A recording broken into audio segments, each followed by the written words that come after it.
Brother ಅಲ್ಲಿ 2 biryani parcel ಕೊಡಿ. Sir bill. ನನ್ನ ಹತ್ರ ದುಡ್ಡಿಲ್ಲ ಅಣ್ಣ. ದುಡ್ಡಿಲ್ಲ ಅಂದ್ರೆ ಎದಕ್ ತಿಂದೆ? ಹೊಟ್ಟೆ ಹಸ್ತಿತ್ತು ಅದಕ್ಕೆ ತಿಂದೆ ಅಣ್ಣ. ನಿನ್ನಂತವ್ರು ತುಂಬಾ ಜನ ಬರ್ತಾರೆ ಇಲ್ಲಿಗೆ. ದುಡ್ಡು ಕೊಡ್ತೀಯಾ ಇಲ್ಲ ನಮ್ಮ ಓನರ್ಗೆ ಹೇಳ್ಬೇಕ? ನೀ ಮಾತಲ್ಲಿ ಹೇಳಿದ್ರೆ ಕೇಳಲ್ಲ. ನೀ ಇಲ್ಲೇ ಇರು, ನಿಂಗೆ ಇವಾಗ ಐತೆ. ಸರ್ ಅಲ್ಲಿ ಒಬ್ಬ ತಿನ್ನ ತಿಂದು ಇವಾಗ ದುಡ್ಡು ಕೇಳಿದ್ರೆ ದುಡ್ಡು ಇಲ್ಲ ಅಂತಿದ್ದಾನೆ.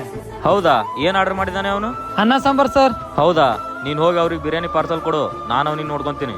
Okay sir. ಸರ್ ನೀವು ಹೇಳಿದ ಆರ್ಡರ್ ಕೊಟ್ಟಿದ್ದೀನಿ ಸರ್. ಅವನೆಲ್ಲೋ ಓಡೋಗಿದ್ದಾನೆ. ಅವ್ನ್ ಮೋಸ ಮಾಡೋನಾಗಿದ್ರೆ ಬರೀ ಅನ್ನ ಸಾಂಬಾರ್ ತಿಂತಿರ್ಲಿಲ್ಲ.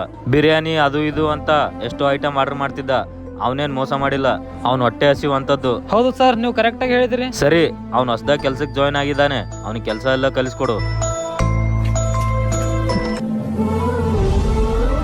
ಸರಿ ಸರ್. ಹಸಿವು ಹೆಚ್ಚಿಂದು ಆಲೋಚನೆ ಹೆಚ್ಚಿಂದು ಅಂದ್ರೆ ಹಸಿವು ಅವಸರ ತೋರಿಸುತ್ತೆ, ಆದ್ರೆ ಆಲೋಚನೆ ಬದುಕೋದು ಹೆಂಗಂತ ತೋರಿಸುತ್ತೆ.